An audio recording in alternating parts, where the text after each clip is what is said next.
చిన్న ప్రార్థన చేసుకుందాం.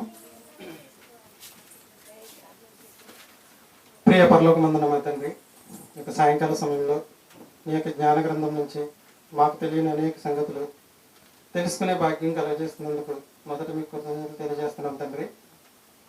చెప్పబడుతున్న మాటలు మేము అందరం నేర్చుకుని భవిష్యత్ తరాలకు ఈ యొక్క జ్ఞానాన్ని అందించే భాగ్యం ఇక్కడ ఉన్న ప్రతి బిడ్డకు దయచేయమని క్రీస్తునామని ప్రార్థన అడిగి వేడుకుంటున్నాం పరమ తండ్రి. ఆమేన్. పార్ట్ 1, పార్ట్ 2 అయిపోయినాయి. ఇది పార్ట్ 3. పార్ట్ 3 డైరెక్ట్గా వింటే అర్థం అవ్వదు. పార్ట్ 1, పార్ట్ 2 విన్న తర్వాతే పార్ట్ 3 వింటే అర్థమైంది. పార్ట్ 3 నేమ్ ఏంటంటే ఆది కాండము ప్రకటన గ్రంథముల మధ్య సంబంధం. ఆది కాండము ప్రకటన గ్రంథముల మధ్య సంబంధము ఏమిటి?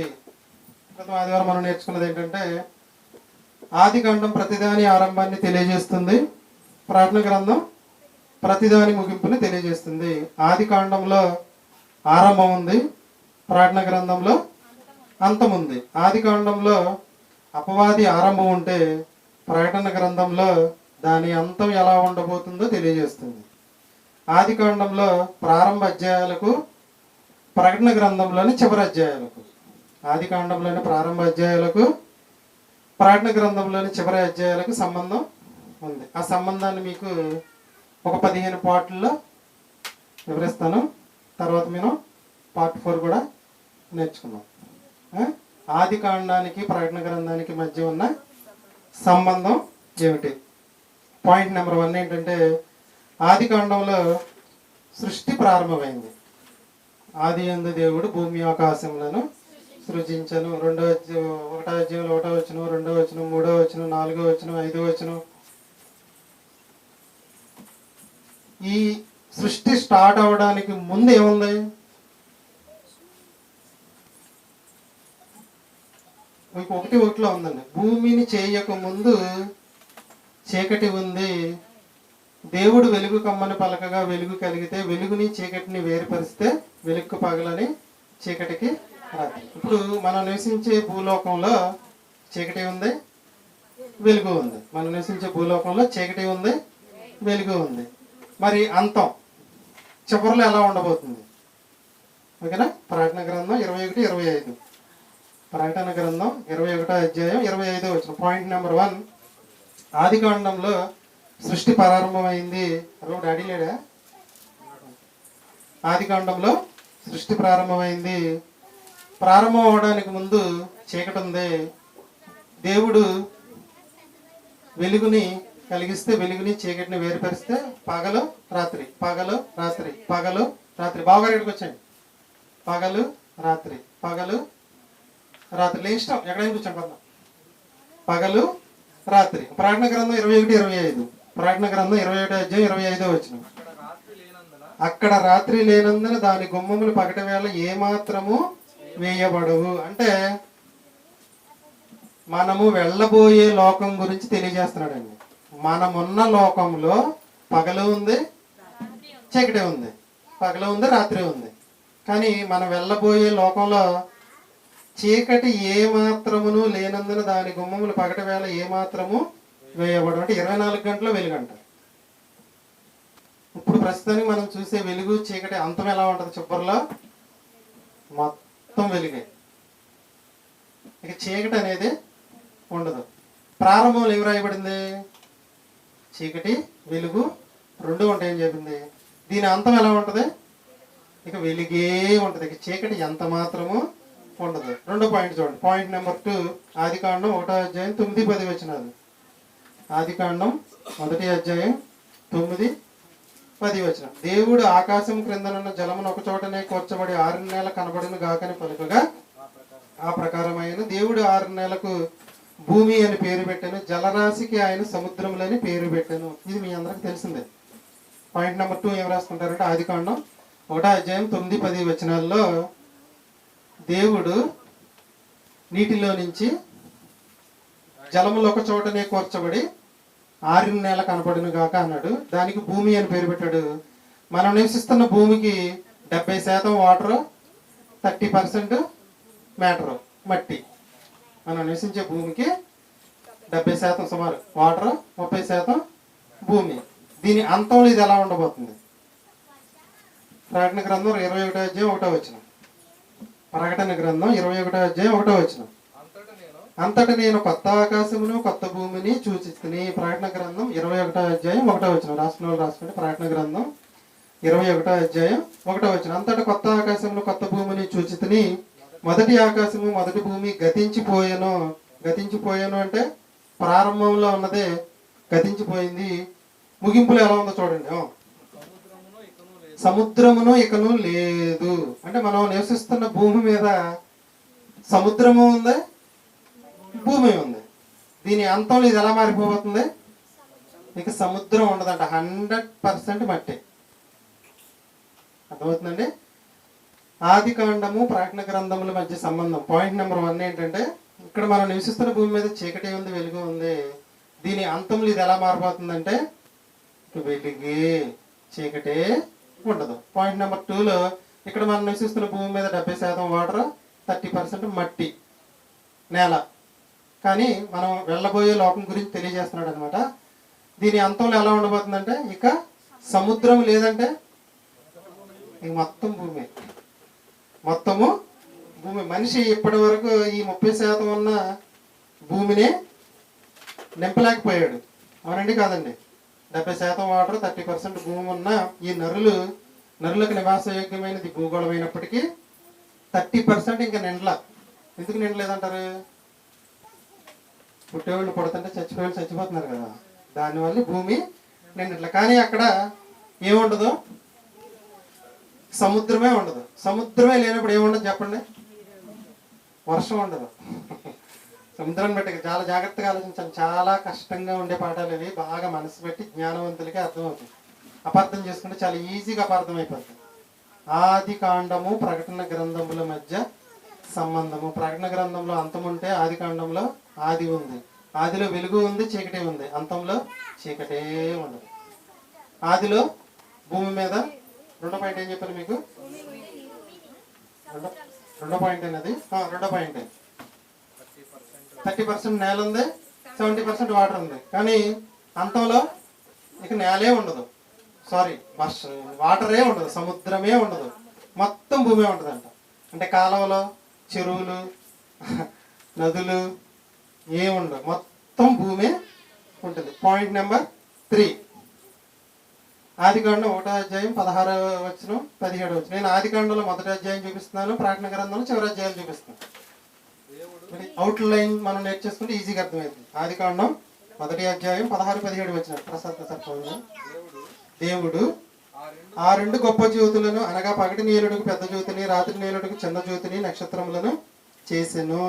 అవి భూమి మీద వెలిగించుటకు, పగటిని రాత్రిని ఏలుటకు దేవుడు ఆకాశ విశాలమందు వాటిని ఉంచెను. ఇది ఆరంభంలో, ప్రారంభంలో, ఆదిలో. మరి దీని ముగింపు ఎలా ఉంటుందో,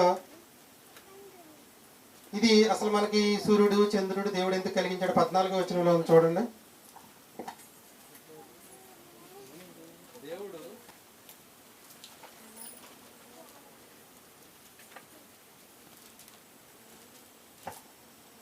సూచనలు, కాలములు, దిన సంవత్సరములు సూచించుటకు ఉండును గాకని దేవుడు చేశాడు. 4వ దినమున సూర్యచంద్రుడు వస్తే మొదటి దినం ఎవరు అస్తమించారు, ఎవరు ఉదయించారు అనేది ఇప్పటి వరకు కూడా ఎవరు చెప్పలేకపోతుంది. మనం ఏం చెప్తుంటే అది విశ్వభ్రమణ కాలం.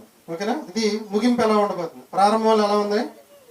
సూర్యుడు ఉన్నాడు, చంద్రుడు ఉన్నాడు, నక్షత్రములు కూడా ఉన్నాయి. 21, 23 ప్రకటన గ్రంథం. ఆది కాండము ప్రకటన గ్రంథముల మధ్య సంబంధం. ప్రకటన గ్రంథం 21, 23. ఆ పట్టణంలో ప్రకాశించుటకై సూర్యుడైనను చంద్రుడైనను దానికి అక్కరలేదు. దేవుని మహిమయే దానిలో ప్రకాశించుచున్నది. గొర్రె పిల్లయే దాని దీపము. జనులు దాని వెలుగునందు సంచరించుదురు. మనమున్న ఈ లోకంలో సూర్యచంద్రులు నక్షత్రములు అవసరం. మనం వెళ్ళబోయే లోకంలో సూర్యుడితో పని లేదు, చంద్రుడితో పని లేదు, నక్షత్రాలతో పని లేదు. మరి అక్కడ వెలుగెలాగా? వాటర్తో కూడా పని లేదు. వెలుగెలాగా అంటే ప్రకాశం ఎవరంటే దానికి అక్కర్లేదు. దేవుని మహిమయే దానిలో ప్రకాశించుచున్నది. గొర్రె పిల్లయే దానికి దీపము. యేసుక్రీస్తు దీపం అంటుంది అక్కడ వెలుగు. ఆది అంతముల మధ్య సంబంధాన్ని ఆది కాండంలో మొదటి అధ్యాయం, ప్రకటన గ్రంథంలో చివరి అధ్యాయం మనకి తెలియజేస్తాం. పాయింట్ నెంబర్ 4 ఆది కాండం 2:9 ఆదాము అవ్వల కోసం దేవుడు ఆహారం సిద్ధపరిచాడు. వాళ్ళ కోసం ప్రత్యేకంగా ఏదైనా వనాన్ని వేశాడు. దాంట్లో చూపునకు రమ్యమైనవి తినడం మొత్తం అన్ని ఫలవృక్షాలన్నీ కూడా వేయడం అనేది జరిగింది. అలాగే మన కొరకు దేవుడు పరలోకంలో ప్రత్యేక పట్టణాన్ని కూడా సిద్ధపరిచాడు. అది ప్రకటన గ్రంథం 21:2 చూడండి. ఆది కాండం 2:9 ఏదైనా వనాన్ని సిద్ధపరిచాడు దేవుడు. ఎవరి కోసం? ఆదాము అవ్వల కోసం. ఆదిలో ప్రకటన గ్రంథం 21:2 నూతనమైన యెరూషలేము అను పరిశుద్ధ పట్టణం తన భర్త కొరకు అలంకరింపబడిన పెళ్లి కుమార్తె వలె సిద్ధపడి పరలోకమందున్న దేవుని యొద్ద నుండి దిగి వచ్చుట చూచితిని. ఇక్కడ మనకి ఏం సిద్ధపరిచాడంటే, ఏదైనా సిద్ధపరిస్తే అక్కడ పరిశుద్ధ పట్టణాన్ని యెరూషలేము సిద్ధపరిచాడు. ఏదైనా వారు ఎంతకాలం ఉన్నారు? ఎంతకాలం లేరు. మన లెక్క ప్రకారం మనకు తెలియదు ఎంతకాలం లేరు, బయటకు వచ్చేసారు. కానీ దేవుడే ప్రత్యక్షంగా పరిశుద్ధ పట్టణాన్ని చేశాడు. అది పెళ్లి కుమార్తె వలె అలంకరింపబడి ఉంది. ఇక్కడ ఏదేని వనాన్ని సిద్ధపరిచాడు, అక్కడ పరిశుద్ధ పట్టణాన్ని సిద్ధపరిచాడు. ఆదిలో ఎలా ఉంది, అంతంలో అలా ఉండబోతుంది. ఇక్కడ ఏదేని వనం, అక్కడ పరిశుద్ధ పట్టణం. Point number 5 prepared plan for prepared people. ఎవరైతే ప్రిపేర్గా ఉంటారో వాళ్ళ కోసం పరిశుద్ధ పట్టణం తయారు చేయబడింది. పాయింట్ నెంబర్ 5 ఏదైనా వనం నుండి ఒక నది బయలుదేరింది. అవునా? ఆది కాండం 2:10 ఆ దేవుడు ఆ తోటను తడుపుటకు ఏదైనా నుండి ఒక నది బయలుదేరి అక్కడి నుండి చీలిపోయి 4 శాఖలాయను. నది ఆరంభం ఎక్కడో తెలియదు, ఒక నది బయలుదేరింది అన్నారు. చీలిన శాఖలను బట్టి 4 శాఖలు కలిసే చోటు మనం టర్కీ అని చెప్తున్నాం. ఇది ప్రారంభం. అంతంలో ఎలా ఉంటుంది? ప్రకటన గ్రంథం 22:1 ప్రకటన గ్రంథం 22:1 మరియు స్ఫటికము వలె మెరయినట్టు జీవజలపు నది దేవుని యొక్క గుర్రపిల్ల యొక్క సింహాసనము వద్ద నుండి ఆ పట్టణపు రాజవీధుల మధ్య ప్రవహించుచున్నది. సముద్రమే లేదన్న విందట. ఏదేను వనంలో ఒక నది బయలుదేరి తోటను తడుపుతుంది. ఇక్కడ జీవజలపు నది స్ఫటికము వలె మెరయినట్టు జీవజలపు నది, అది అక్కడ ఏదేను వనం నుండి బయలుదేరితే ఇది దేవుని యొక్క గొర్రెపిల్ల యొక్క సింహాసనం వద్ద నుండి ఆ పట్టణపు రాజవీధి మధ్యన ప్రవహించుచున్నది. మీకు చిన్న మాట చెప్పిన ఏమన్నా అర్థమైంది? మీకు ఇప్పుడు వరకు చెప్పింది కొంచెం అర్థం అన్నట్టుగా ఉంది. కొంతమందికి పార్ట్ 1 పార్ట్ 2 ఏం అర్థం అవ్వలేదంటే, యోబు గ్రంథం ముందు రాయటం ఏంటి, ఆది కాండం కదా ముందు రాసింది, సార్ గారికి ఏదో అయినట్టుంది. డౌట్లు వస్తే తప్పులేదు, మీరు జీర్ణించుకోలేకపోతున్నారు ఈ మాటని. ఏ మాటనే? ఆది కాండం ఫస్ట్ రాయాలి కదా, యోబు గ్రంథం ఫస్ట్ రాయటం ఏంటి? మీ డౌట్ని నెక్స్ట్ 2 క్లాసుల్లో తీర్చేస్తాం. 100 భాగాలు అన్న కదా, 100 భాగాలు ఒకరోజు అవ్వదు కదా. వినుకుంటూ మొత్తం డౌట్లన్నీ క్లారిఫికేషన్ అయిపోతాయి. మీరే చెప్తారు ఏమని, నిజమే సార్ యోబు గ్రంథమే మొదట రాయబడింది, మేము ఒప్పుకుంటున్నాం అంటారు. మిమ్మల్ని ఒప్పిస్తా బైబిల్ చూపించి. ఓకేనా? ఇప్పుడు చెప్పిన 5 పాయింట్లు మీకు అర్థమైనట్టుగా ఏమర్థమైందంటే, చంద్రబాబు నాయుడు గారు అమరావతి కడదామని 5 సంవత్సరాల క్రితం సుమారు విజయవాడ గుంటూరు మధ్యలో ఉన్న ప్రదేశాన్ని స్థలాలకి పొలాలకి మొత్తం అంతా తీసుకుని మోదీ గారితో కూడా మట్టి వేయించారు. ఆయన అక్కడ చిన్న ప్లాన్ ఒకటి వేశారు, గుర్తుందా మీకు? అందరూ చూసి రమ్మన్నారు. ఆ మట్టి అన్ని రాష్ట్రాల నుంచి మట్టి తీసుకెళ్ళి పెద్ద శుద్ధ అయింది. అది నేను ఇలా చూడడానికి అందుకే నాకు తెలిసింది. దాన్ని చూడడం తర్వాత మాస్టర్ ప్లాన్ ఉంటుంది లోన, ఇలా ఇళ్ళు వస్తాయి, ఇలా ఫ్లాట్లు వస్తాయి, రాజధాని అది, అక్కడ ఆ భవనం ఈ భవనం. అదేంటంటే చిన్న మోడలు. పరలోకానికి మోడలే ఏదైనా వనం అండి. పరలోకంలో ఏది ఉంటుందో ఏదైనా వనంలో అది ఉంది. అది మీరు గుర్తుపెట్టుకోండి. కానీ మీకు అర్థమైంది నేను చెప్పిన సింపుల్గా ఒక మాటలో, అదే నేను చెప్పిన సింప్లిఫై చేసి చెప్తానండి. ఆదికాండం 1-2 ఉన్నది మోడల్ అయితే, ఒరిజినల్ ఏంటి? పరలోకం. ఆదికాండం 1 ఫస్ట్ వెలుగు చీకటి ఉంది. అక్కడ పరలోకంలో మనం వెళ్ళబోయే లోకం గురించి తెలియజేస్తుంది అనమాట. అసలు వెలుగే ఉంటుంది. ఇక్కడ సముద్రం ఉంది, అక్కడ సముద్రంతో పని లేదు. ఇక్కడ ఏదైనా వనంలో ఒక నది బయలుదేరి చీలికలైంది. అక్కడ కూడా తండ్రి సింహాసనం, ఇక్కడ ఎక్కడ బయలుదేరిందో చెప్పలా, కానీ అక్కడ సింహాసనం యుద్ధ నుండి బయలుదేరింది. అది స్ఫటికం వలె మెరియుచు ఆ పట్టణపు రాజవీధులంతా కూడా వెళ్ళడం అనేది జరుగుతుంది. ఇప్పుడు ఏదేనులు నది పరలోకంలో జీవజలపు నది. పరలోకానికి శాంపులే ఇప్పుడు మనం ఉన్న భూలోకము. శాంపుల్గా ఒకటి చేశాడు, ఏంటంటే అది భూలోకం. దీని ఒరిజినల్ ఏంటంటే పరలోకం. Point number 6. పాయింట్ నెంబర్ 5లో ఏదేను నది నూతన యెరూషలేము నది. పాయింట్ నెంబర్ 6 ఆదికాండం 2వ అధ్యాయం 9వ వచనం. ప్రసన్న చేయడము. ఆదికాండం 2వ అధ్యాయం 9వ వచనం. భూమి మీద ఏదేనులో తోట మధ్యలో జీవవృక్షము, అది తింటే మరణం ఉండదు. మోడల్ ఆదికాండంలో 2వ అధ్యాయం 9వ వచనం. భూమి మీద దేవుడు చేసిన ఏదేను తోటలో చూపునకు రమ్యమైన తినడానికి అన్ని పళ్ళు వేసాడు. తోట మధ్యలో జీవవృక్షాన్ని వేసాడు. మంచి చెడులను తెలియనిచ్చే వృక్షాన్ని కూడా వేసాడు. జీవవృక్ష ఫలం ఎప్పుడైతే వాళ్ళు తప్పు చేశారో దాన్ని అక్కడ లేకుండా చేశారు. ఇప్పుడు జీవవృక్ష ఫలాలు ఎక్కడ ఉన్నాయి? మోడల్గా ఒకటే వేసాడు కదా, ఒక చెట్టుగా జీవజల వృక్షాన్ని ఒకటే వేసాడు మోడల్. వాళ్ళు తప్పు చేశారు కాబట్టి దాన్ని తినకుండా చేశాడు. మరి దీన్ని అంతంలో ఈ జీవవృక్ష ఫలాల చెట్టు ఇప్పుడు ఎక్కడుంది? ప్రకటన గ్రంథం 22:2లో ఉంది. ఆదిలో ఏముందో రాయించాడు, అంతంలో అది ఎలా మారిపోతుందో కూడా రాయించాడు. ప్రకటన గ్రంథం 22:2. ప్రకటన గ్రంథం 22:2. ఆ పట్టణపు నది యొక్క ఈవల ఆవల జీవవృక్షములుండెను. భూమి మీద ఒక్క జీవవృక్ష ఫలమే ఉంది, చెట్టే ఉంది. మనం వెళ్ళబోయే లోకంలో నదికి ఆవల ఈవల జీవవృక్షాలు వృక్షాలు ఎక్కడున్నాయి? ఇప్పుడు పరలోకంలో ఉన్నాయి. మనం వెళ్ళబోయే లోకంలో ఉన్నాయి. భూమి మీద శాంపిల్గా ఒకటి వేసాడు. అంతంలో ఎలా ఉంటుందంటే ఆ పట్టణపు నదికి ఈవల ఆవల చెప్పండి జీవవృక్షము ఉండెను. భూమి మీద జీవవృక్ష ఫలాలని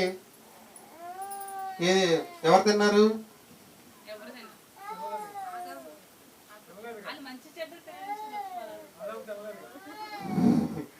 పరలోకానికి మనం వెళ్ళిన తర్వాత తినే ఫలాలు ఏంటంటే జీవవృక్షాలు. అది ఏదైనా వనంలో శాంపిల్గా ఒకటి వేసాడు. అవునండి. తర్వాత ఈ చెట్లన్నీ ఎక్కడ ఉంటాయండి? మనం వెళ్ళబోయే పరలోకంలో నదికి ఆవల ఈవల రోడ్డుకి అటు ఇటు ఉన్నట్టుగా ఉంటుంది. శాంపిల్గా ఏదైనా వనంలో ఒక్కటే వేసాడు. ఇవన్నీ ఇప్పుడు ఎక్కడ ఉన్నాయంటే పరలోకంలో. పాయింట్ నెంబర్ 7 ఆదికాండం 2వ అధ్యాయం 11వ వచనం. ఆదికాండం 2వ అధ్యాయం 11వ వచనం. ఆ నది చీలిపోయి 4 శాఖలైన. మొదటి దాని పేరు పిషోను, అది హవిలా దేశం అంతా ప్రవహిస్తుంది. అంతటా పారుచున్న అక్కడ బంగారం ఉంది. ఆ బంగారం చాలా శ్రేష్టమైనది. అక్కడ బోళము గోమేధికము దొరుకును. 2వది 3వది ఆ నదుల పేర్లు కూడా అక్కడ ఇవ్వటం అనేది జరిగింది. మొదట దాని దగ్గర మాత్రం ఏమి రాయించాడంటే 2:11. మొదట దాని పేరు పీషోను, అది హవిలా దేశం అంతటి చుట్టూ పారుచున్నది. అక్కడ బంగారం ఉంది. అక్కడ బంగారము శ్రేష్టమైనది. అక్కడ బోళము గోమేధికము దొరుకును. గోమేధికము అంటే అర్థం ఏంటంటే రత్నాలు అని అర్థమండి. గోమేధికం అంటే రత్నాలు. ఇప్పుడు భూమి అంతా రత్నాలు ఉన్నాయా? భూమి అంతా బంగారం ఉందా? అక్కడక్కడ ఉందా? అక్కడక్కడ అన్నాడు. భూమి మీద కొన్ని చోట్ల మాత్రమే బంగారం దొరుకుతుంది. కొంతమంది శాస్త్రవేత్తలు ఈ ప్రదేశాల్లోకి వెళ్ళి తవ్వకాలు తవ్వితే బంగారపు గనులు దొరకడం అనేది జరిగింది. ప్రకటన గ్రంథం 21:19-21. ప్రకటన గ్రంథం 21వ అధ్యాయం 19వ వచనం నుండి 21వ వచనం వరకు. ఆ పట్టణపు ప్రాకారపు పునాదులు అమూల్యమైన నానావిధ రత్నములతో అలంకరింపబడిన. పునాదులే రత్నాలంట. మనం వెళ్ళబోయే లోకం గురించి తెలియజేస్తున్నాడు అండి. మనం ఉన్న లోకంలో బంగారం అక్కడ అక్కడ అక్కడ దొరుకుద్ది, వజ్రాలు అక్కడ అక్కడ అక్కడ దొరుకుతాయి. అక్కడ అంతా వజ్రాలు, అంతా బంగారం, అంతా భూమి మీద లేని అన్ని ఈ భూమి మీద శాంపుల్ గా నీకు అక్కడోటి అక్కడోటి అక్కడోటి పెట్టాడు అంతే. అక్కడికి వెళ్ళిన తర్వాత చూడండి అమూల్యమైన నానావిధ రత్నములతో అలంకరింపబడెను. మొదటి దాని పేరు సూర్యకాంతము, 2వ దాని పేరు నీలము, 3వ దాని పేరు మయూనము, 4వ దాని పేరు పచ్చ, 5వ దాని పేరు వైడూర్యము, 6వ దాని పేరు కెంపు, 7వ దాని పేరు సువర్ణ రత్నము, 8వ దాని పేరు గోమేధికము, పుష్యరాగము, సువర్ణ శూన్యము, 11వది పద్మరాగము, 12వది సుగంధము, దాని 12 గుమ్మములు 12 ఒక్కొక్క ముత్యంతో గుమ్మాన్ని చేశారంట. ముత్యం చాలా ఖరీదు. కోహినూరు వజ్రాన్ని ఆంగ్లేయులు దొంగిలించుకెళ్ళిపోయారని మనోళ్ళు ఇప్పటికీ బాధపడతారు. ఒక్కొక్క గుమ్మం ఒక ముత్యం అంటే ఒకసారి ఆలోచించండి ఎలా ఉంటుందో. పరలోకానికి శాంపిల్గా ఎక్కడో ఒక ముత్యాన్ని వేసాడు. అక్కడ గుమ్మమే ముత్యం అంటే మనం గుమ్మం దేంతో చేస్తాం? చెక్కతో, సిమెంట్తో, దేంతో చేసుకుంటాం. గుమ్మమే ముత్యం అంటే రోడ్లు ఎలా ఉంటాయి ఇప్పుడు చెప్పండి? బంగారం. మనము వెళ్ళబోయే లోకం గురించి మనం వెళ్ళక ముందే శాంపిల్గా భూలోకాన్ని చూపిస్తూ ప్రకటన గ్రంథం చివరి అధ్యాయంలో దాన్ని ముగింపు చెప్పేశాడు. అంతలో ఇది ఎలా ఉండబోతుంది. భూమి మీద మనకి మట్టి ఉంటుంది రోడ్లుగా, అక్కడ బంగారం ఉంటుంది. ఇక్కడ ఈ ప్రకటన గ్రంథం 17 అధ్యాయం 19 నుంచి 21 వరకు రాసిన వచనాల్లో రాయబడినవి చాలా మందికి తెలియదు ఇప్పటికీ. ఆ రకరకాల వచనాలు లేవు కదా భూమి మీద. భూమి మీద 1-2 ఇచ్చాడు. అవునా? మనం మరణం తర్వాత అనుభవించబోయే లోకం గురించి ఇది. ఓకేనండి? అక్కడ చూడండి. అక్కడ రాజవీధి శుద్ధ సువర్ణమైన స్వచ్ఛమైన స్ఫటికను పోలి ఉన్నది. మనం వెళ్ళబోయే లోకంలో ఏముంటది? బంగారం. 30% మట్టి కాదు, 100 మట్టి, 100% మట్టి, మొత్తం బంగారమే. శాంపిల్గా భూమి మీద ఏం పెట్టాడంటే మట్టిని పెట్టాడు. ఒరిజినల్గా బంగారం. ఒరిజినల్గా బంగారం. పాయింట్ నెంబర్ 8, ఆదికాండము ప్రకటన గ్రంథముల మధ్య సంబంధం. మనం వెళ్ళబోయే లోకం గురించి ఇదంతా చెప్పబడుతుంది. మన భూమి మీద కొంతమందికి అది లేదు, ఇది లేదు, నాకు బంగారం లేదు. అది మనం వెళ్తే అక్కడికి మొత్తం బంగారం. ఓకేనా? పాయింట్ నెంబర్ 8, ఆదికాండం 2వ అధ్యాయం 22, 23, 24 వచనాలు. పాయింట్ నెంబర్ 8 ఉంది. ఏముందంటే, దేవుడైన యెహోవా తాను చేసిన ఆదాము నుండి తీసిన ప్రక్కడెముకను స్త్రీనిగా నిర్మించి ఆమెకు ఆదాము యొద్దకు తీసుకొస్తే, ఆదాము ఇట్లైన నా ఎముకల్లో ఎముక, నా మాంసంలో మాంసము, నరుని నుండి తీయబడింది కనుక నారి అనబడును. 24 వచనాలు, కాబట్టి పురుషుడు తన తండ్రిని తల్లిని విడిచి తన భార్యను హత్తుకొనును. అంటే అర్థం ఏంటండి? ఆదాము గారు ఈ మాట చెప్పే సమయానికి తల్లిదండ్రులు లేరు ఆదాము గారికి. మీరు జాగ్రత్తగా ఆలోచించండి ఒకసారి. కాబట్టి పురుషుడనైన నేను తన తండ్రిని తల్లిని విడిచి అని గుర్తుంచుకోండి. ఆదికాండం 1-2 అధ్యాయాల్లో ఉన్న మాటలండి. దేవుడు ఆదాముతో మాట్లాడేటప్పుడు ఆదాములాగా మనం ఆలోచించాలి. అంటే ఆదాముకున్నంత స్టాండర్డ్లో మనం ఆలోచిస్తేనే అర్థమైంది. సాతానుతో ఏం చెప్పాడు దేవుడు? నేను నీకు శాపాన్ని ఇస్తున్నాను, మడిమి మీద కొడితే నీ తల మీద కొడతానని ఉన్నాను. మడిమంటే పాము కాలు మీద కాటేస్తుంది, మనం దాని తల మీద తొక్కుదాం అనుకున్నాం. దానికి ఉన్న స్టాండర్డ్లో మనం ఆలోచించాలి. దేనికి ఉన్న స్టాండర్డ్లో? అపవాది ఆదికి ముందే ఉన్నది అది. దేవుడు అపవాదితో మాట్లాడాడు. అపవాదికి ఉన్నంత స్టాండర్డ్ మనకుంటేనే దేవుడు అపవాదితో మాట్లాడిన మాట అర్థమైంది. లేదంటే తల కాలు అనుకుంటాం. ఆదాము గారు తెలివి తక్కువడండి. ఆపరేషన్ చేసి దేవుడే మొత్తిచ్చి ఆపరేషన్ చేస్తే నా ఎముకల్లో ఎముక, నా మాంసంలో మాంసం అని చెప్పిన మేధావి. భూమి మీద ఉన్న మొత్తం అన్నింటికి పేర్లు పెట్టాడండి. ఎంత మేధావి ఒకసారి ఆలోచించండి. ఈయనతో దేవుడు ఏమని మాట్లాడుతున్నాడు? అవ్వని తయారు చేసి ఎదురుగుండా తీసుకొచ్చి అంటున్నాడు. ఏమని? కాబట్టి పురుషుడు తన తండ్రిని తల్లిని విడిచి తన భార్యను హత్తుకొనును. అంటే ఇక్కడ ఏం జరిగింది చెప్పండి? పెళ్లి జరిగింది. నా భార్య అంటున్నాడు. ఎవరు చేశారు పెళ్లి?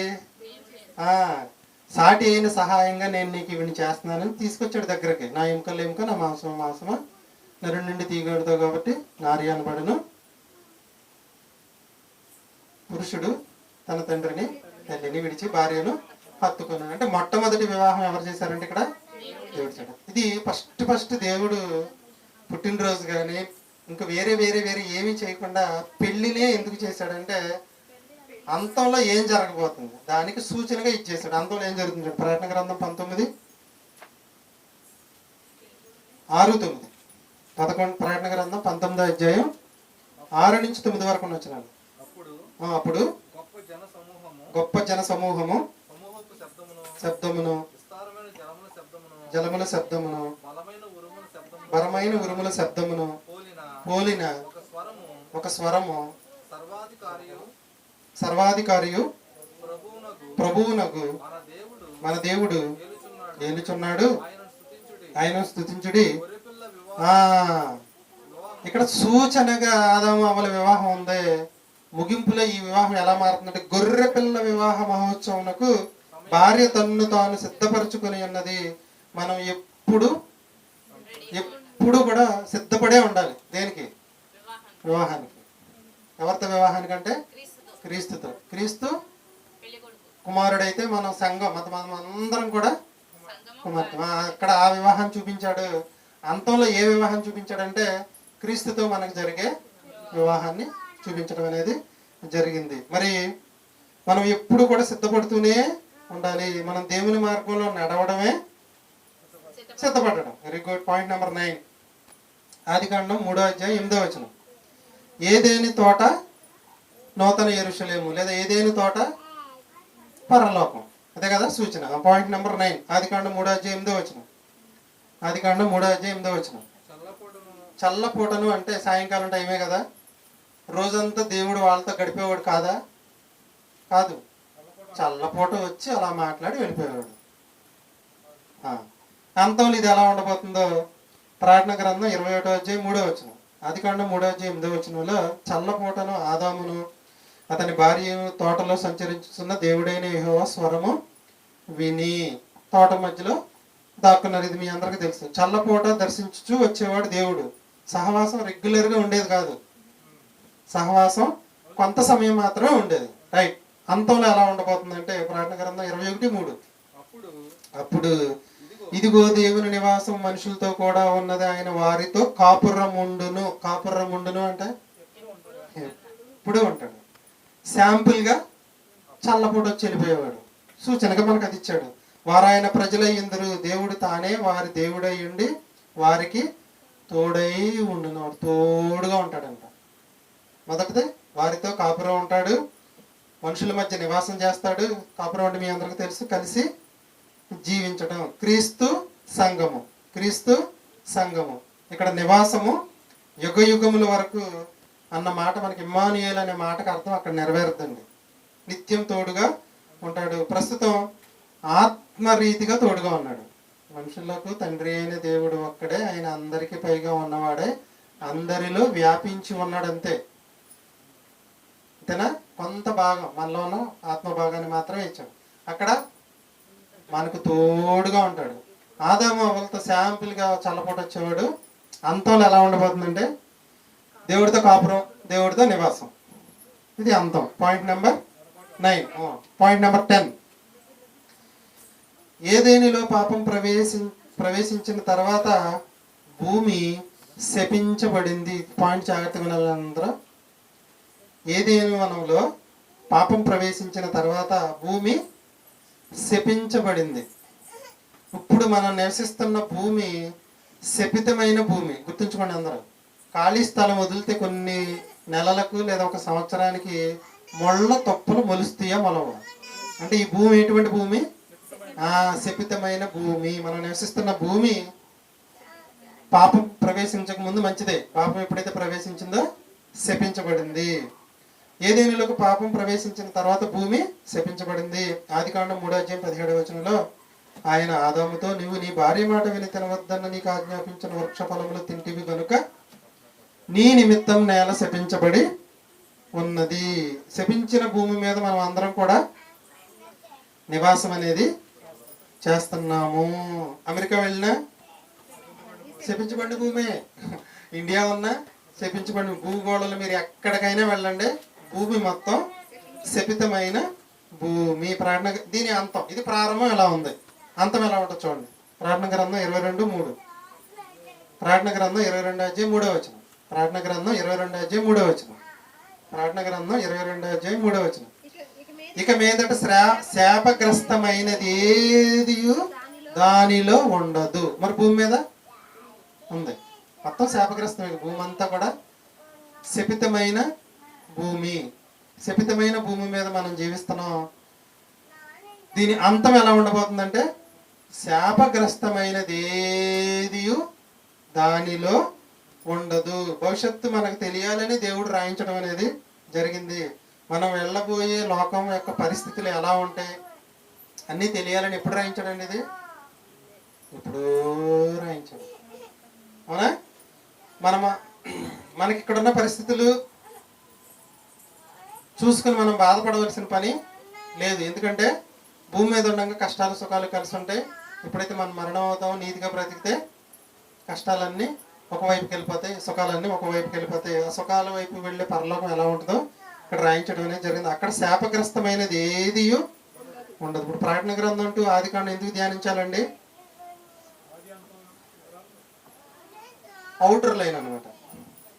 ఇక్కడేముంది, ఇక్కడేముంది, అసలు జస్ట్ అలా ఒక రౌండ్ వేసిస్తే మనకి మధ్యలో ఉన్నది ఏంటనేది అర్థమైందని మనం మీకు చెప్పాను. అవునా కదండి? ఎందుకు అవుటర్ లైన్ తెలుసుకోవాలంటే ప్రారంభంలో ఎలా ఉంది, అంతంలో ఎలా ఉండబోతుందో తెలిసిందనుకోండి, మనం ఎలా బ్రతకాలో మనకు అర్థమైంది. ఈ భూమి ఇప్పుడు ఎలా ఉంది, శపితమైన భూమి. తర్వాత ఇది అసలు శాపమే లేకుండా ఉంటుంది. మనం వెళ్ళబోయే లోకం, మనం నివసించబోయే లోకం గురించి తెలుసుకోవాలన్నమాట. శపితమైన భూమి నుంచి శాపగ్రస్తమే శాపమే లేని భూమిగా ఈ భూమి మారబోతుంది. మనకు కనిపించే మనం ప్రారంభంలో ఉన్న భూమి శపితమైన భూమి, అంతంలో ఉండబోయే భూమి ఎలా ఉంటుంది? శాపగ్రస్తమైనది ఏది దానిలో ఉండదు. పాయింట్ నెంబర్ 11 ఆదికాండం 3వ అధ్యాయం 18-19 వచనాలు. ఆదికాండం 3వ అధ్యాయం 18-19 వచనాలు. నేను కొంచెం స్పీడ్గా చెప్తున్నాను. ఇంటికి వెళ్ళిన తర్వాత రేపు వెళ్ళండి, చక్కగా కూర్చొని చదువుకోండి, మహాజ్ఞానం వస్తుంది. ఆదికాండం 3వ అధ్యాయం 18-19 వచనాలు. శపించబడిన భూమి అది అక్కడ మొండ్ల తుప్పలను గచ్చ పొదలను మనకు మొలిపిస్తుంది. పొలములోని పంట నువ్వు తిందువు, నీవు నేలకు తిరిగి చేరు వరకు నీ ముఖము చెమట కార్చి ఆహారం తిందువు, నీవు మన్నే గనుక తిరిగి మన్నైపోదువు, నీ చెమట ఓర్చి కష్టపడాలి. ఇక్కడ ప్రతిదీ కూడా మనం దేనికోసమైనా సరే కష్టపడాల్సిందే. కష్టపడకుండా భూమి మీద ఏది రాదు. ఇది మోడల్. ఒరిజినల్ ఏంటో చూసుకున్న ప్రకటన గ్రంథం 21:4. నేను మీకు మొదటిది చివరిది చెప్తున్నా. ప్రకటన గ్రంథం 21:4. ఆయన ఇక్కడ ప్రతి ఒక్కరికి కష్టం వల్ల ఏమవుతాయంటే బాష్ప బిందులు, దుఃఖాలు, కష్టాలు అన్నీ ఉంటాయి ఇక్కడ. అక్కడ చూడండి, ప్రకటన గ్రంథం 21:4. ఆయన వారి కన్నుల ప్రతి బాష్ప బిందువును తుడిచివేయును, మరణము ఇక ఉండదు. భూమి మీద ఏముంటది? మరణం ఉంటుంది. మనం వెళ్ళబోయే లోకంలో మరణము ఇక ఉండదు. శపితమైన భూమి మీద గుచ్చపొదలు, ముళ్ళ తప్పులు మొలిస్తే అక్కడ శపితమైనది ఏది ఉండదు. శపితమైన భూమి మీద కష్టపడి తినాలి. నువ్వు మన్నే కనుక తిరిగి మన్నైపోదువు. కానీ మనం వెళ్ళబోయే లోకం అసలు మరణమే ఇక ఉండదు. అక్కడ ఏముండదు చూడండి. ఇంకా దుఃఖమైనను, ఏడ్పైనను, వేదన అయినను ఇక ఉండదు. అవి ఎక్కడ ఉంటాయంటే ఇక్కడే ఉంటాయి. చూసారా మనం వెళ్ళబోయే లోకం ఎంత గొప్పగా ఉందో. అక్కడ మరణం ఉండదు, దుఃఖం ఉండదు, ఏడుపు ఉండదు, వేదన ఇక్కడనూ ఉండదంటే ఇక్కడ మాత్రమే ఉంది, అక్కడ మాత్రం ఉండదు. ప్రకటన గ్రంథం 22:3 చూడండి. ప్రకటన గ్రంథం 22 అధ్యాయం 3వ వచనం. ఇక మీదట శాపగ్రస్తమైనది దానిలో ఉండదు. పరలోకంలో శాపగ్రస్తమైనది ఏది కూడా ఉండదు. పాయింట్ నెంబర్ 12 అండి. 12 పాయింట్ అంటే ఆదికాండము ప్రకటన గ్రంథముల మధ్య సంబంధం. ప్రారంభంలో ఎలా ఉంది, అంతంలో ఎలా ఉండబోతుంది. Point number 12. శపితమైన భూమి మీద ఏముంది? మరణం ఉంది. ఆదికాండం 3వ అధ్యాయం 19 వచనం. రెఫరెన్స్ ఆదికాండం 3వ అధ్యాయం 19 వచనం. నీవు మన్నే కనుక తిరిగి మన్నైపోదు. ప్రకటన గ్రంథం 21:4లో మరణము ఇక ఉండదు. మనకు చావు లేని స్థితిని ఇవ్వడానికే యేసుక్రీస్తు ఈ లోకానికి మరణించి తిరిగి లేచి వెళ్ళడం అనేది జరిగింది. ఇప్పుడు ప్రస్తుతం భూమి మీద మనం నివసిస్తున్న భూమి మీద చావు ఉంది. మనం వెళ్ళే లోకంలో చావే ఉండదు. ఆదిలో చావు ఉంది, అంతంలో చావు అనేది ఉండదు. పాయింట్ నెంబర్ 13 ఆదికాండం 6వ అధ్యాయం 5వ వచనం. నరుడి చెడుతనము భూమి మీద గొప్పదనియు వారి హృదయం యొక్క తలంపుల ఊహ అంతయు ఎల్లప్పుడూ కేవలం చెడ్డదని దేవుడు యెహోవా చూసి భూమి మీద నరులు చెడిపోయి ఉన్నారని వాళ్ళు నాశనం చేయడానికి ఇది మీ అందరికి ఆదిలో జరిగింది. దీనికి అంతంలో ఎలా ఉంటుంది అంటే ప్రకటన గ్రంథం 21:22. ప్రకటన గ్రంథం 21వ అధ్యాయం 22వ వచనం. దానిలో నిషిద్ధమైనది, అసహ్యమైనది, అబద్ధమైన దానిని జరిగించినది అక్కడ ఉండదు. 21, 22 ప్రకటన గ్రంథం 21వ అధ్యాయం ఆది కాండం రెఫరెన్స్ ఏంటంటే 6వ అధ్యాయం 5వ వచనం. పాయింట్ నెంబర్ 13లో ఆది కాండం 6వ అధ్యాయం 5వ వచనం, ప్రకటన గ్రంథం 21, 22 నిషిద్ధమైనది, అసహ్యమైనది, అబద్ధమైనది ఎక్కడ ఉండదంట? మనం వెళ్ళబోయే లోకంలో ఉండదు. కానీ ఇక్కడ ఉన్న జల ప్రళయానికి ముందు ఏముందంటే అన్నీ ఉన్నాయి కాబట్టి అంతం వచ్చింది. మనం వెళ్ళబోయే లోకంలో మళ్ళొకసారి చదవండి. నిషిద్ధమైనది, అసహ్యమైనది, అబద్ధమైన దానిని జరిగించినది అక్కడ ఉండదు. నిషిద్ధమైనది ఉండదు అంటే ఏం నిషిద్ధమైంది ఏంటి? పాపం అండి. పాపానికి ఇక్కడ ప్రవేశం ఉంది కాబట్టి దేవుడు ప్రకటన గ్రంథాలు వదిలాడు కాబట్టి కొంతకాలము విడిచిపెట్టబడును. భూమి మీదకి అపవాదికి పవర్స్ ఉన్నాయి, చక్కట మనకు ఆలోచనలు పుట్టించి ఏదైనా చేయగలడు. కానీ అక్కడ ఏం లేదు. నిషిద్ధం అంటే ఈ ప్రాంతంలో సెల్ ఫోన్ నిషిద్ధం అంటే సెల్ ఫోన్ వాడకూడదు, కానీ వాడతాం. బండి పక్క పెట్టకూడదు నిషేధం అంటే పెట్టేస్తాం, కానీ అక్కడ నిషిద్ధం అంట. మనం ఉన్న లోకంలో అపవాది ఉన్నాడు, మనం వెళ్ళబోయే లోకంలో అపవాదికి నిషేధం. ఓకేనా? భూమి మీద నిషేధించబడిన ప్రతి దాంట్లో మనం వెళ్తూ ఉంటాం, వస్తూ ఉంటాం, కానీ అక్కడ అసలు పూర్తి నిషేధం. పాయింట్ నెంబర్ 14 ఆది కాండం 3వ అధ్యాయం 21వ వచనం. దేవుడైన యెహోవా ఆదామునకు అతని భార్యకును చర్మపు చొక్కాలను చేయించి వారికి తొడిగించను. మొట్టమొదటి టైలర్ గారు దేవుడు ఏం చేశాడంటే ప్రారంభంలో చర్మపు చొక్కాలను చేయించి వారికి వేశారు. మనకి పుస్తకాల్లో వాటిలో ఆది మానవుడు వంగిపోయి నడుస్తాడు, బట్టలు లేకుండా నడుస్తాడు. ఏమయ్యాలి రూల్ అయితే కరెక్ట్ అయితే? చర్మపు చొక్కాలంటే చాలా కాస్ట్లీగా ఉంటాయి. చర్మపు చొక్కాలంటే మీరు చర్మంతో తయారు చేసినవి చాలా మందంగా ఉంటాయి. దేవుడు తయారు చేస్తే ఎలా ఉంటుంది ఒకసారి ఆలోచించండి. చదవండి ఆది కాండం 3వ అధ్యాయం 21వ వచనం. దీని అంతం ఆది కాండం 19:8. ఆది కాండం 19వ అధ్యాయం 8వ వచనం. ప్రస్తుతానికి మనం ఆ తోలు చర్మపు చొక్కాల నుంచి తర్వాత అలా రకరకాలు కట్టుకుంటూ ఇప్పుడు వస్తున్నాం. దీని అంతం ఎలా ఉండబోతుంది? ఆది కాండం 19:8 ప్రకటన గ్రంథం. మరియు ఆమె ధరించుకొనుటకు ప్రకాశములను నిర్మలమునైన సన్నపు నార బట్టలు ఆమెకి ఇయ్యబడిన. అబ్బబ్బబ్బ, సన్నపు నార బట్టలు. ఇప్పుడు మనం ఆ బట్టలు ఈ బట్టలు ఏమైనా బాధపడద్దు. చచ్చిపోయిన తర్వాత అందరికీ సన్నపు నార బట్టలు ఇస్తాడంట దేవుడు. ఆదిలోనే అంతం గురించి రాయించాడు. ఆది కాండము ప్రకటన గ్రంథాల మధ్య సంబంధం ఏంటంటే ఆదిలోనే ఆది రాయిస్తే అంతంలో అది ఎలా ఉండబోతుందో రాయించాడు. ఇది ఆది కాండం ప్రకటన గ్రంథాల మధ్య సంబంధం. ఆది కాండం 1-2 అధ్యాయాలు ఏముందో ప్రకటన గ్రంథం చివరి అధ్యాయుల్లో ఇక్కడ ఆది రాశాడు, అక్కడ అంతం రాశాడు. చదవండి ఒకసారి. 19:8 ఆమె ధరించుకొనుటకు ప్రకాశములను నిర్మలమునైన సన్నపు నారబట్టలు ఆమెకి ఇయ్యబడును. అవి పరిశుద్ధుల నీతి క్రియలు. మన నీతి క్రియలే మనకు అక్కడ డ్రెస్సులు. మన నీతి క్రియలే మన ఒంటి మీద డ్రెస్సులు. మనం ఎన్ని నీతి క్రియలు చేస్తే అన్ని సన్నపు నారబట్టలు. ఆది అంతం. ఆదిలో చర్మపు చొక్కాలు, అంతంలో సన్నపు నార బట్టలు. భూమి మీద పాడైపోయే వస్త్రాలు. ప్రకటన గ్రంథం 3:4 చూడండి. తెల్లని వస్త్రములు ధరించుకుని నాతో కూడా సంచరించెదరు. స్పెషల్గా డ్రెస్ కోడ్ ఉంది వాళ్ళకి. ఏంటంటే వైట్. మరి దీన్ని కాపీ కొట్టి క్రైస్తవులు మనం వైటే వేసుకోవాలని వైట్ ఎక్కువ వేస్తుంటారు. క్రైస్తవులు ఏ రంగు బట్టలు వేసుకోవాలో నేను కుదిరితే వచ్చేవారని చెప్పేస్తున్నాను. బైబిల్లో దేవుడు ఏ రంగు బట్టలు వేసుకోమన్నాడు చక్కగా వివరించి రాయించాడండి. అది ఇది కలిపితే బాగోదని కలపట్లేదు నేను. వెతికిన దొరకదు మీకు. ఆది కాండం 3వ అధ్యాయం 19వ అధ్యాయం 8వ వచనం తర్వాత ప్రకటన గ్రంథం 3వ అధ్యాయం 4వ వచనం. తెల్లని వస్త్రములు ధరించుకుని నాతో కూడా సంచరించెదరు. తెల్లని వస్త్రములు ధరించుకుని నాతో కూడా సంచరించెదరు. మనం చేసే ప్రతి నీతి క్రియలే మనకు వస్త్రాల్లాగా మారడం అనేది జరుగుతుంది. డ్రెస్ కోడ్ వైట్ కాదండి. అది ఎవరికన్నాడంటే ఆత్మల సంగతి చెప్తున్నాడు. అక్కడ చచ్చిపోయిన తర్వాత ఆత్మలు వేసుకునే దాని గురించి చెప్పాడు. నా క్యారెక్టర్ నాకు వస్త్రంగా వస్తుందండి. అక్కడ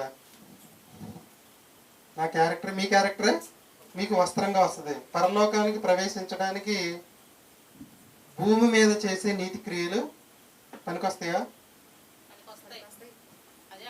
నేను చెప్పింది పరలోకానికి ప్రవేశించడానికి. నీతి క్రియలు పనికిరావు కాబట్టే ఆయన అపొస్తలుల కార్యాల్లో నీ ధర్మకార్యాలు నా సన్నిధికి వచ్చినాయి, ఈ ధర్మకార్యాలతో నువ్వు నా దగ్గరికి రాలేవు కొర్నేలి, కాబట్టి నీకు ఒకటి కావాలి, సువార్త కావాలి, బాప్తిస్మం కావాలి, నీ కుటుంబానికి రక్షణ కావాలి, ఇది వస్తేనే నువ్వు అక్కడికి వస్తావు, వచ్చిన తర్వాత ఈ నీతి క్రియలని నీకు వస్త్రాలుగా వేస్తానన్నాడు దేవుడు. మన నీతి క్రియలు పరలోకం వెళ్ళడానికి ఉపయోగపడవు. మరి పరలోకం వెళ్ళడానికి ఏమి ఉపయోగపడతాయి? క్రీస్తు మార్గం. మనం చేసే నీతి క్రియలు ఉన్నాయి చూసారా, అవి ప్రవేశించడానికి పనికిరావు, కానీ క్రీస్తు ద్వారా మనం ప్రవేశించిన తర్వాత మనం చేసిన నీతి క్రియలన్నీ కూడా మనకు వస్త్రాల్లాగా కనిపిస్తాయి అన్నమాట. కాబట్టి మనం దాన్ని ఏమన్నారండి, ఇంకోటి మహిమ వస్త్రాలు లేదా నీతి క్రియలు. మనకు అర్థమయ్యే భాషను ఏమి రాయించండి, సన్నపు నార వస్త్రాలు అని రాయించండి. ప్రార్థన గ్రంథం పాయింట్ నెంబర్ 15 చివరి పాయింట్ అండి. సింపుల్గా అర్థమైంది అనుకుంటున్నాను నేను. ఆది కాండంలో ఉన్న మొదటి అధ్యాయాలకి, ప్రార్థన గ్రంథంలో చివరి అధ్యాయాలకి. పరలోకానికి శాంపిల్ ఇలా ఉంటుంది. శాంపిల్ ఇక్కడ అక్కడక్కడ కొంచెం కొంచెం బంగారం ఉంటుంది, అక్కడ రోడ్డు మొత్తం బంగారమే. ఎక్కడో చోట వజ్రం ఉంటుంది, ఇక్కడ అక్కడ మొత్తం వజ్రం. అలా పాయింట్ నెంబర్ 15 ఆది కాండం 3:15 మరియు నీకును స్త్రీకిని నీ సంతానమునకు ఆమె సంతానమునకు వైరము కలగజేస్తుంది. ఇప్పటికీ క్రైస్తవ ప్రపంచానికి ఈ పాయింట్ అర్థం కాలేదు. అప్పటి చెప్పిన ఆదాముకి అర్థమైంది, ఆదాముకి అర్థమైంది, అవ్వకి అర్థమైంది. మహాజ్ఞానవంతులు కదండి వాళ్ళు. అపవాదికి కూడా అర్థమైంది. అది ఎవరి గురించి చెప్పబడిందో. ఎవరి గురించి? యేసుక్రీస్తు గురించి కదండి చెప్పబడింది ఆ వచనం. యేసుక్రీస్తు గురించి చెప్పబడిందని ఎవరో తెలుసు? అపవాదికి తెలుసు, మనకు తెలియలే. చాలా జ్ఞానవంతుడు, బైబిల్ మొత్తం వాడికి తెలుసు. అవునా? ఓకే. నీ సంతానమునకు ఆమె సంతానమునకు వైరము కలగజేసేదను. సాతానుతో మనకు వైరం భూమి మీద ఉంది. మనం బ్రతికినంత కాలం సాతాను పోరాటం చేస్తూనే ఉంటాడు. పొద్దున్న షాక్ కొడితే చెయ్యి కాలిపోయిందండి, ఎప్పుడు కొట్ల షాక్. ఈరోజు ఏమైనా సరే పాఠం చెప్పాలని మంచిగా తీర్మానం చేసుకున్నాం, వాడితే షాక్ అంత దూరం విసిరి. అసలు స్విచ్ తీసేసి 3 సార్లు చూసి, ప్రతిరోజు చూస్తా. హరిబాబు రోజు తీసినప్పుడు కూడా చెప్తూ ఉంటాను, 3 సార్లు స్విచ్ తీసానా చెక్ చేసుకుని వచ్చి పెట్టుకుంటూ వచ్చాను. ఎప్పుడు ఇక్కడ చేతికి తగిలేదు, ఏమవ్వలేదు. పొరపాటున ఇక్కడ తగిలింది చూసారా, మంట వచ్చేస్తుంది చెయ్య. కాలిపోతే ఎలా అయిపోతే అలా అయిపోయింది చెయ్య. ఇక్కడ వైర్ తెస్తుంటే అలా. ఏ భూమి మీద ఉన్నంత కాలం వాడితే మనకి ఏముంటది? వైరం. అదే అక్కడ ఆది కాండం 3:15 మరియు నీకును నీ సంతానమునకు ఆమె సంతానమునకు వైరము కలగజేసేదను. వైరము ఎక్కడుంది వైరం? ప్రారంభంలో ఉన్న భూమి మీద ఉంది. ప్రస్తుతానికి మనం అంతా భూమి మీద. అంతంలో ఇది ఎలా ఉండబోతుంది? ప్రార్థన గ్రంథం 2:10. ప్రార్థన గ్రంథం 2:10 వారిని శోధింపబడినట్లు అపవాది మీలో కొందరిని వేయింపబోచున్నాడు. శ్రమ కలుగును, మరణము వరకు నమ్మకంగా ఉండుము, జీవ కిరీటం ఇచ్చేదను. చెవి గలవాడు వినును గాక. ఫైనల్ జడ్జిమెంట్ అనేది వస్తుందా రావట్లేదా? జయించువాడు రెండవ మరణం వలన ఏ హాని జరగదు. 20:10 చూడండి. ప్రార్థన గ్రంథం 20:10. 20:10 వారిని మోసపరిచి. దేవుడు భూమి మీద మనుషులకు దానికి ఎప్పుడు వైరమే. అంతంలో ఎలా ఉండబోతుంది చూడండి. వారిని మోసపరిచిన అపవాది అగ్ని గంధకములు గల గుండములో పడవేయబడిను. సరిపోద్ది. ఇంకా వాడు ఉండడు కాబట్టి ఇంకా మోసం చేసేవాడు ఉన్నాడు మనకక్కడ. అక్కడికి నిషిద్ధం. అపవాది ఆరంభం రాయబడింది. వాడు ఏదైనా వనంలోకి వచ్చాడు, చక్కగా తెలివిగా వాళ్ళని మోసం చేశాడు. ఆదామును మోసం చేయలేకపోయాడు, అవ్వను మోసం చేశాడు. అవ్వ ద్వారా ఆదామును మోసం చేశాడు, తెలివిగా మోసం చేశాడు, శాపాన్ని తెచ్చుకున్నారు. ఇక ఇప్పుడు భూమి మీద బతికినంత కాలం వైరమే. ఫస్ట్ కొడుకే ఒకళ్ళు చంపేసుకున్నారు. వైరం వైరం వైరం వైరం వైరం వైరం ఎప్పటి వరకు అంటే ఆది కాండంలో అపవాది ఆరంభం రాయబడితే ప్రకటన గ్రంథం చివరి అధ్యాయంలో దాని అంతం రాయబడింది. అందుకని ఈ 2 గ్రంథాలు అంటే దానికి నచ్చదు. అంతంలో ఏ రాయబడింది? వారిని మోసపరిచిన అపవాది ఎవరిని? ఆదాముని, అవ్వని, నిన్ను, నన్ను, భూమి మీద బ్రతికిన ప్రతి వారిని మోసపరిచిన అపవాది అగ్ని గంధకముల గల గుండంలో పడవేయబడిన దాని యొక్క ఫైనల్ జడ్జిమెంట్ ఆరంభంలో ఉంది. దాని అంతంలో ఎలా ఉంటుంది? మన అంతం ఎలా ఉంటుంది? చాలా బాగుంటుంది. దాని అంతం నరకం అన్నమాట. ఇది ప్రకటన గ్రంథం 20వ అధ్యాయం 10వ వచనం. 3వ అధ్యాయం 15వ వచనం ఆది కాండం చూస్తే అది స్త్రీతో హవ్వ దగ్గరే పరిష్కారం చెప్పాడు. నీకును స్త్రీకిని, నీ సంతానమునకు ఆమె సంతానమునకు అని రాయబడింది. దానికి ముగింపు ప్రకటన గ్రంథం 5, 9, 10 వచనాల్లో వధింపబడిన వాడవై నీ రక్తం ఇచ్చి దేవుని కొరకు మనుషులను కొన్నావు, ఆ సంతానము యేసుక్రీస్తుని రాయటం అనేది జరిగింది. చివరి పాయింట్ ఏంటంటే ఆది కాండం 3వ అధ్యాయం 14వ వచనం. అప్పుడు ఆయన ఆదామును వెళ్ళగొట్టి ఏదేను తోటకు తూర్పు దిక్కున కేరూబులను జీవవృక్షమునకు మార్గమున కాచుటకు అటు ఇటు తిరుగుతున్న ఖడ్గ జ్వాలను నిలువబెట్టెను. మరలా జీవవృక్ష ఫలాలు తింటారేమోనని, ఒకవేళ తిని మళ్ళీ హక్కుదారులు అయిపోతారేమోనని కంచేయించి కేరూబులను పెట్టాడు. ప్రకటన గ్రంథం 22:14 చూడండి. ప్రకటన గ్రంథం 22 అధ్యాయం 14 వచ్చిన. ప్రకటన గ్రంథం 22 అధ్యాయం 14 వచ్చిన. దీనికి ఆదికాండం ఏంటంటే 3:24. ఆదికాండం 3:24లో జీవవృక్ష ఫలాలు మళ్ళీ కానీ తింటారేమో వెళ్ళి అనక్కని కేరూబులను పెట్టేశాడు. ఇప్పుడు జీవవృక్ష ఫలాలు లేవు, తిందామన్నా లేవు. జీవవృక్షమునకు ఆరంభంలో హక్కు పోయింది, అంతంలో హక్కు వచ్చింది.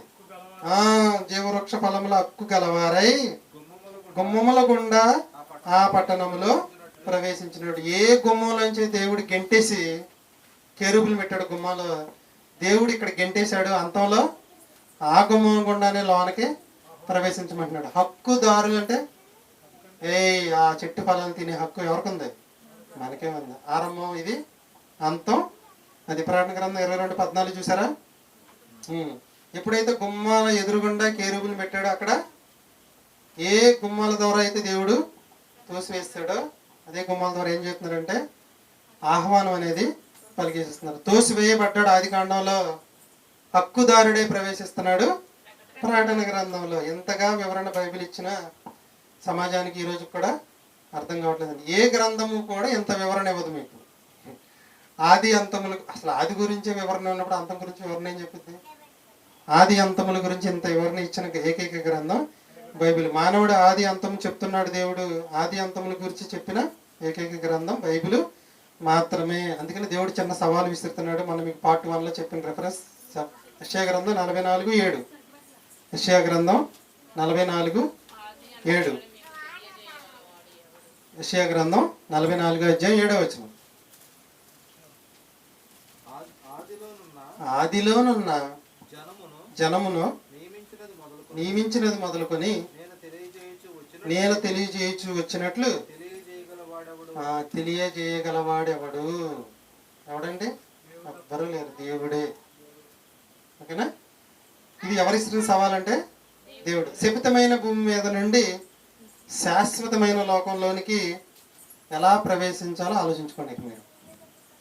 ఓకేనండి? శపితమైన భూమి మీద ఉన్న మనం శాశ్వతమైన లోకంలోకి ఎలా ప్రవేశించాలో తెలుసుకోండి. దేవుని పరిపూర్ణ రక్షణ సంకల్పాన్ని వివరించిన అధ్యాయాలు ఇవి. ఆది కాండంలో ఉన్న మొదటి ప్రారంభ అధ్యాయాలు, ప్రకటన గ్రంథంలో ఉన్న చివరి అధ్యాయాలు. ఏంటి? దేవుని యొక్క పరిపూర్ణ రక్షణ సంకల్పాన్ని వివరించిన అధ్యాయాలు. ధ్యానిస్తూ చదవండి, ప్రార్థిస్తూ చదవండి.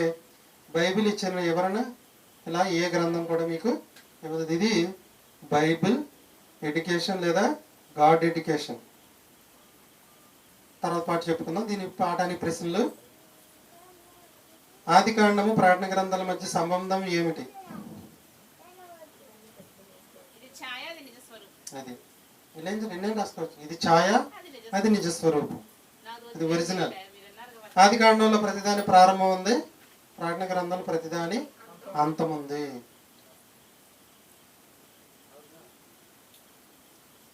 ప్రారంభంలో ఆకాశం ఉందా? ప్రకృతి అంతా ఉంది. అంతంలో ఇదంతా ఎలా మారిపోతుందంటే ఒక అద్భుతంగా మారిపోతుంది. మొత్తం అంతా కూడా ఒక అద్భుతంగా మారిపోతుంది.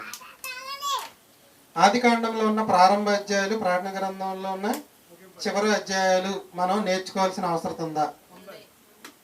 లింక్ ఏమైనా ఉందా? ఉంది. అసలు ఇదే లింక్ చక్కగా వివరించి అసలు ఎంత చక్కగా ఉందండి బైబిల్. ఇక్కడ భూమి గురించి రాస్తే దాని అంతం గురించి చివరి అధ్యాయంలో రాయబడిందంటే అసలు ఎంత గ్రేట్. అవునండి, ఆదిలోనే అంతం గురించి కూడా చెప్పేసాం. మనం వెళ్ళబోయే లోకానికి భూలోకం ఎలా ఉంది? ఛాయగా ఉంది. ఓకేనా? 4వ క్వశ్చన్, మనం వెళ్ళబోయే పరలోకం మనం ఉన్న భూమి మీద ఉన్న భూలోకానికి సంబంధం ఏంటి? భూలోకంలో ఏది ఉందో అదే ఉంటుంది. మార్పు జరిగిద్ది, చేంజ్ జరిగిద్ది. ఆది కాండం, ప్రకటన గ్రంథం మనం నేర్చుకోవాలంటారా? ఖచ్చితంగా నేర్చుకుంది. ఈ 2 పుస్తకాలని బాగా చదివేయాలండి. ఈ మధ్యలో పుస్తకాలు కొంచెం అటు ఇటుగా చదివినా తర్వాత జీవవృక్ష ఫలాలు ప్రస్తుతానికి ఎక్కడ ఉన్నాయి? పరలోకంలో ఉంది. మీకు తెలుసు ఏమండి, మనకి పరలోకంలో ఆకలి అయ్యింది కదా. జీవవృక్ష ఫలాలు ఏంటి, జీవజనకు నది ఏంటి, ఏంటి ఇదంతా? మీ ఇంట్లో ఫంక్షన్ జరుగుతుంది, అందరూ భోజనం చేస్తున్నారు, మీకు ఆకలేస్తుంది. వచ్చిన వాళ్ళు అందరూ భోజనాలు భలే ఉన్నాయండి అంటారు. నువ్వు వెళ్ళి తింటావు, నీకు కడుపు నిండిపోతుంది. ఆహారం ఉంటుంది కానీ కడుపు నిండే ఉంటుంది. ఇది మీకు పార్ట్ 7లో కానీ 8లో కానీ వస్తుంది, సవివరంగా వివరిస్తాను. 7వ క్వశ్చన్ అండి, మనం జీవిస్తున్న భూమి శపించబడినదా? శపించబడింది. మనం వెళ్ళబోయే భూమి శపితము కానిది. ఎవరైనా అర్థమైంది అనుకుంటా ప్రార్థన చేసుకుని ముగించుకుందాం. ప్రియ పరలోకమందున మా తండ్రి, ఆది కాండం నుండి ప్రకటన గ్రంథముల మధ్య వివరంలో ఆది కాండము ప్రకటన గ్రంథముల మధ్య సంబంధాన్ని, ఆది కాండంలో ఉన్న ప్రారంభాన్ని, ప్రకటన గ్రంథంలో ఉన్న అంతాన్ని నీ పిల్లలకు తెలియజేశాను తండ్రి. అపవాది మాతో ఉన్నంత కాలం వైరం కలగజేస్తాడని కూడా నేర్చుకున్నాం తండ్రి. వాడి యొక్క అంతం నీ యొక్క కుమారుని రాకతో అవిద్యను కూడా మేము తెలుసుకున్నాం తండ్రి. తెలుసుకున్న మేమందరం ఈ 2 గ్రంథాలను బాగా ధ్యానించి అపవాదికి మా మనసులో చోటు ఇవ్వకుండా నువ్వున్న పరలోక రాజ్యాన్ని చేరే భాగ్యం ఇక్కడ ఉన్న ప్రతి బిడ్డకు దయచేయమని క్రీస్తునామని ప్రార్థన అడిగి వేడుకుంటున్నాం పరమ తండ్రి.